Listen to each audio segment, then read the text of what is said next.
जी आज के इस योग सप्ताह के शुभारंभ करने के मुख्य अतिथि हमारी सहयोगी अधिकारी लीना जी, आज के इस उद्घाटन समारोह में उपस्थित हमारे तमाम सारे योगी भाइयों एवं बहनों, इस आयुर्वेद महाविद्यालय के प्रोफेसर, छात्रगण, आज हम सभी यहां पर एकत्रित हुए हैं अंतर्राष्ट्रीय योग दिवस जो 21 जून 2024 को दुनिया के लगभग 200 देशों में यानी दुनिया के कोने कोने में मनाया जाएगा। उसी का एक स्वरूप माननीय मुख्यमंत्री जी की प्रेरणा से पूरे एक सप्ताह के लिए हमारे प्रदेश के कोने कोने में हर 75 जनपद के में मुख्यालयों पे, शहरों में, गांवों में, जलाशयों में, नदियों के किनारे जो तमाम सारे स्मारक हैं वहां पे, जो हमारे धार्मिक स्थल है वहां पे, ऐसे तमाम सारे जगहों पे ये योग सप्ताह के दौरान कार्यक्रम किए जाएंगे। उसका उद्घाटन करने के लिए आज यहाँ पे हमारे माननीय आयुष मंत्री जी उपस्थित हुए हैं। आपको जानकारी है, योग हमारे सनातन संस्कृति की, सनातन जिसका कोई शुरुआत नहीं हुई न कभी अंत होने वाला है, उस संस्कृति का मानव समाज के लिए एक बहुत बड़ा वरदान है, जिसे हमारे ऋषियों ने, हमारे संतों ने, और ऐसे कहें तो हमारे आदि योगी भगवान शंकर ने हम सबको स्वस्थ रहने के लिए, हम सबको निरोग रहने के लिए एक उपहार स्वरूप में दिया है। इसे जो पता नहीं कब से आप सिंधु घाटी सभ्यता के चिन्हों को देखें तो वहां भी लोग योग करते हुए नजर आते हैं। उसके पहले भी हमारे जो तमाम सारे शास्त्र उसमें इसका वर्णन है, लेकिन इसको सूत्रबद्ध किया महर्षि पतंजलि ने।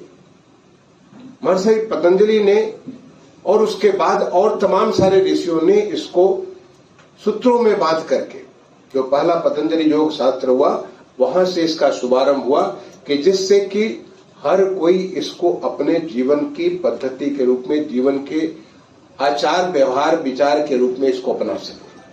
जब हम योग कहते हैं तो योग का मतलब हम सब समझते हैं कि केवल योगासन, यानी केवल एक व्यायाम से हम लोग उसको बात को मान लेते हैं। लेकिन महर्षि पतंजलि ने इसको अष्टांग योग के बारे में 8 इसके यम भी है, नियम भी है, योग भी है, प्राणायाम भी है, प्रत्याहार भी है, धारणा भी है, ध्यान भी है और समाधि भी है।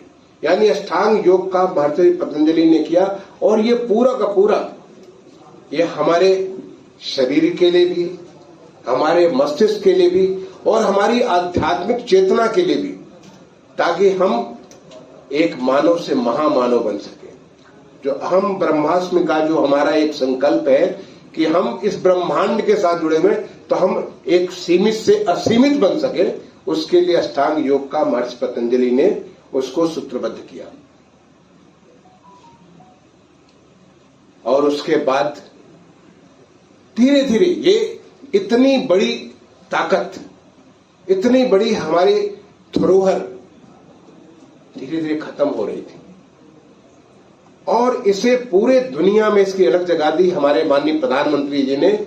जब उन्होंने संयुक्त राष्ट्र संघ के सामने इस विचार को रखा 2014 सितंबर में, तो आप सबको जान करके खुशी होगी कि आज तक संयुक्त राष्ट्र संघ के किसी भी प्रस्ताव को इतने सारे देशों का एक साथ समर्थन नहीं मिला। पूरे दुनिया ने इसको अपनाया, और 21 जून आपको मालूम होगा कि हमारे उत्तरी ध्रुव का यहाँ पे हमारा जो भूमध्य रेखा से उत्तर के जो भाग है वहां का 21 जून सबसे बड़ा दिन होता है। जैसे सबसे बड़ा दिन जो दिसंबर का जो है महीने में आता है, सबसे बड़ी रात होती है, वहां पे बड़ा दिन मनाते हैं, वहां पे क्रिसमस मनाते हैं। यहाँ पे सबसे जो बड़ा दिन है 21 जून, उस 21 जून को पूरे दुनिया में भर में इसको अंतर्राष्ट्रीय योग दिवस के तौर पे मनाया जाता है। मैं भारत सरकार में जब सचिव के पद पे था और उस पद पे मैं तमाम सारे जगह जाता था, दुनिया भर में गया, वहां मैं देखता था कि किस प्रकार की ऊर्जा लोग इसको अंतर्राष्ट्रीय योग दिवस को इंतजार करते हैं। आज हमारे देश से ऐसे तमाम सारे योगाचार्य, मुझे बड़ी खुशी होती है, कई सारे इनके कार्यक्रमों में मैं जाता हूं, ऐसे योगाचार्य जो योग के ऊपर उन्होंने अपनी साधना की है, तपस्या की है, उसको उन्होंने जैसे एक स्वर साधना करता है म्यूजिशियन जो संगीतज्ञ, वैसे हमारे योग साधक अपने स्वर इसको जो साधना करते हैं, आज वो दुनिया भर में जाकर के इस योग का प्रशिक्षण कर रहे हैं। आज ये उनके लिए आजीविका का एक बहुत बड़ा साधन है, और ऐसी आजीविका जो लोगों को स्वस्थ जीवन देती है, लोगों को निरोग जीवन देती है, लोगों को एक अच्छा जो भी कार्य करते हो, जिस किसी कार्य में योग कर्मेषु कौशलम, योग से आपके हर कर्म को, चाहे आप शिक्षा ग्रहण कर रहे छात्र है, यहां पे हम महाविद्यालय में आप शिक्षा दे रहे हो, आप आचार्य हो, हमारे जैसे आप प्रशासक हो, आप पुलिस मिलिट्री में हो, आप एक अच्छे लेखक हो, आप अच्छे व्यवसायी हो, जो भी कार्य कर रहे हो, योग कर्मेषु कौशलम, ये योग अक्रॉस, अभी लीना जी ने जो कहा कि ये न किसी धर्म का, न किसी पंथ का, न किसी इसका, बल्कि मानव जाति के लिए, हर मानवधारी जो मानव शरीरधारी है, हर एक के लिए योग जो है बना हुआ, जो अष्टांग योग है, वो योग जो बना हुआ उनको एक बेहतर कुशलता के साथ अपना कार्य संपादित करने के लिए एक साधन बना हुआ। जब हम कार्य करते हैं, हमारा मन इधर उधर कहां कहां सब जाता रहता है, मन नहीं लगता, आप कहीं पे भी ध्यान केंद्रित नहीं कर पाते हैं।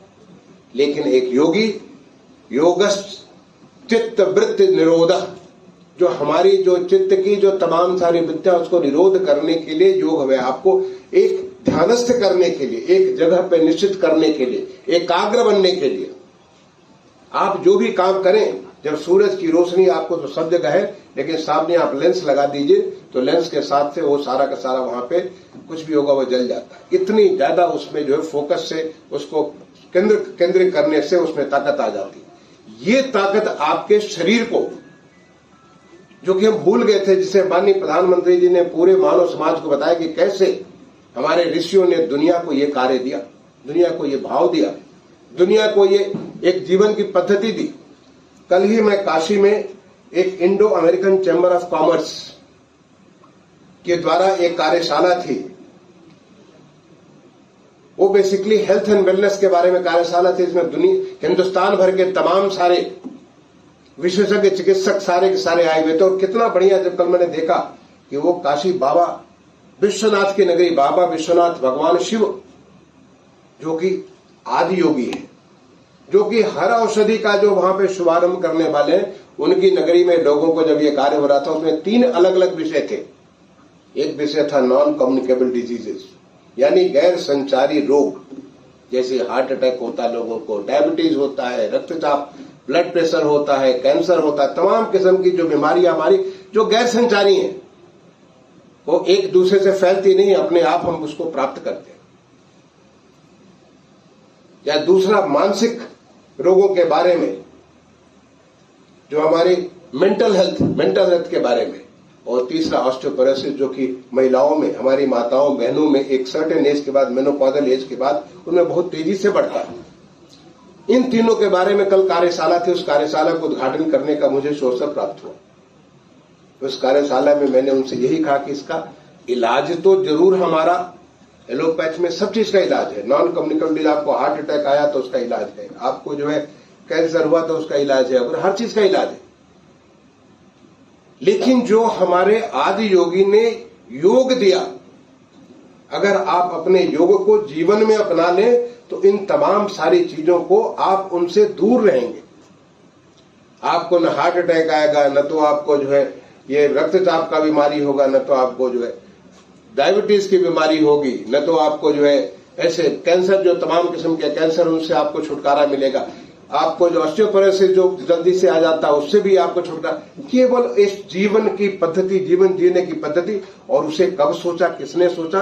हजारों साल पहले हमारे उन संतों ने सोचा, और उन सब ने हम सबकी भलाई के लिए सोचा, ताकि हम जब अपने चित्तवृत्तियों को एक कागर करेंगे, जब उसको एक साथ जोड़ेंगे, तो फिर उससे हमें क्या लाभ मिलेगा।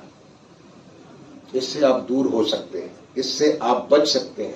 इलाज तो है, इलाज के लिए आपने आयुर्वेद की बात की, आपने अभी मैं नीचे देखा यूनानी, आयुर्वेद और तमाम सारी आपकी आयुष की जो विधाएं है उनकी प्रदर्शनी लगी। मैं आपसे कहूंगा, मैंने आते समय, मुझे समय था, मैंने इस प्रदर्शनी को देखा, आप सबसे मैं कहूंगा आप जरूर देखिए, सोचिए कि कैसे कि प्रकृति में आपका जो होम्योपैथी है, तो कैसे प्रकृति के अलग अलग चीजों की, प्रकृति की ताकत को लेकर के हम सबको स्वस्थ रहने के लिए, हमसे रोगों से निरोग बनाने के लिए वो कैसे उसका उपयोग करते हैं। तो योग हमें एक ऐसी शिक्षा देता है, और उस योग को अंतर्राष्ट्रीय स्तर पे, उस योग को एक जीवन की पद्धति के रूप में लेकर के, उस योग को हमारे लाइवलीहुड के साथ जोड़ करके, मुझे बड़ी खुशी होती है जो हमारे तमाम सारे बच्चे जो योग के जो योगाचार्य हैं, जो पहले उनका कहीं उतनी पूछ नहीं थी, आज मैं देखो जहां भी जाके देखो, आप किसी भी मैं लोहिया पार्क में जब सवेरे सुबह मैं वॉक करने जाता हूं, देखता हूं तमाम सारे जो लोग योग करा रहे, और कोई न कोई उनको योग करा, उनको स्वस्थ जीवन दे रहा है, साथ में उसको लाइवलीहुड भी प्राप्त हो रहा है। एक उसकी अपने खुद का जीवन सुधर रहा है, और सब आदमी को एक स्वस्थ जीवन दे रहा है। एक स्वस्थ माता अपने पूरे परिवार को स्वस्थ करती है। योग तो हमारा हर स्तर पे, हर जगह, हर एक के लिए। अगर मां गर्भवती है तो उसके लिए अलग योग है, मां बच्चा जब देती है उसके लिए अलग योग है, छोटों के लिए अलग योग है, बड़ों के लिए, बूढ़ों के अलग योग है। इतने किस्म के हमारी जो चीजें, और जो मैंने कहा यम नियम योग, आपके प्राणायाम जो हमारे अष्टांग के जो होंगे, उसको अलग अलग तरीके से हमारी पूरे जीवन को बदल देने के लिए बने हुए हैं। योग के बारे में श्रीमद् भागवत गीता में भगवान ने कहा है, समत्वम योग युज्यते। योग हम में एक समता, एक इक्वेनिमिटी लाता है, हमें ऐसी भावना लाता है जिससे कि हम किसी चीज को दाएं बाएं बिल्कुल इस प्रकार से न, एक कभी बहुत ऊपर उठ गए, कहीं नीचे उठ गए, जैसे कि टिन होता, थोड़ा सा गर्मी हुआ पूरा गर्म हो गया, फिर ठंडा हो गया, ऐसे हमें न होकर के हमें एक इक्वेनिमिटी, योग हमें उस प्रकार का भी भाव देता है। योग हमको जोड़ता है। योग बना है, युग्म धातु से बना है, जिसका मतलब होता है जोड़ना। योग सबको जोड़ देता है, और जोड़ने की तो हमारी संस्कृति है, सनातन संस्कृति कहती है वसुधैव कुटुंबकम। पूरी वसुधा ही एक कुटुंब, पूरा वसुधा ही एक परिवार है। परिवार का मतलब हम सब एक दूसरे जुड़े हुए हैं। इसको अलग अलग लोग अलग अलग दर्शनों में अलग अलग तरीके से देखते हैं, और हम हमेशा सबको एक साथ देखते हैं। जब G20 हुआ तो उसमें क्या था, one earth, one family, one future. एक धरती, वन अर्थ, वन फैमिली, एक परिवार, एंड वन फ्यूचर, एक भविष्य। यानी हम सब एक दूसरे जुड़े हुए, वसुधैव कुटुंबकम। और यही भाव है हमारे योग का। तो योग हर एक तक पहुंचा करके, हर एक को स्वस्थ बना करके, हर एक को, जब आज जो हमारे देश में विकसित भारत का संकल्प के साथ हम जब आगे बढ़ रहे हैं, जब हम एक ऐसा संकल्प माननीय प्रधानमंत्री जी की प्रेरणा से, हर एक के मन में, हर भारतीय के मन में एक भाव है कि 2047 जब हम शताब्दी वर्ष बनाए, 100 साल पूरा करें आजादी का, तो हम एक विकसित राष्ट्र हो। और विकसित राष्ट्र तभी बनेगा जब वहां के हर एक कोई स्वस्थ होगा। बाकी सब कुछ हो, अगर आप स्वस्थ नहीं है तो आप अपनी पूरी क्षमता के मुताबिक काम नहीं कर सकते, चाहे जो भी काम कर रहे हो। आप कोई आधा काम करेगा, कोई तिहाई काम करेगा, कोई चौथाई काम करेगा, कोई 60% करेगा, कोई 80% करेगा, लेकिन आप जब स्वस्थ रहेंगे तो 100% आप काम करेंगे। आप जो भी कहां में रहें वहां पे आप पूरा का पूरा अपना योगदान देंगे, और योग आपको उसी 100% योगदान देने के लिए तैयार करता है। तो मेरी तो आप सारे लोगों से अपील है, आप सारे हमारी बात को मैंने लीना से रिक्वेस्ट किया था कि इसको जो हमारे जितने भी आयुष्मान योग आरोग्य मंदिर हैं सबके साथ जोड़ दीजिए, पूरे प्रदेश के सारे आयुर्वेद के कॉलेज के साथ जोड़ दीजिए। जब माननीय मंत्री जी का संबोधन है सब कोई सुने, इस योग सप्ताह को कैसे हम आगे लेकर के बढ़ेंगे, अधिक से अधिक लोग सुनने चाहिए। मैं आप सबके माध्यम से जो हमारे जो लोग यहाँ पे सामने मौजूद हैं और जो हमारे साथ डिजिटल माध्यमों से जुड़े हुए हैं, सबसे मैं अपील करूंगा आप भी योग करिए और साथ में अपने सबको योग कराइए, सबको योग कराइए। और यही इस बार के योग का थीम है, योग स्वयं के लिए भी और समाज के लिए भी। मुझे तो मैं बड़ा सौभाग्य था कि जब मैं केवल 11 वर्ष का था, मैं गांव में पढ़ता था, तो मेरे पिताजी ने मुझे योग सिखाया और तब से मैं योग कर रहा हूं। कभी बीच बीच में नागा जरूर हो जाता है किसी किसी जिम्मेदारी की वजह से, लेकिन तब से मैं नित्य योग करता हूं और योग का लाभ मिलता है।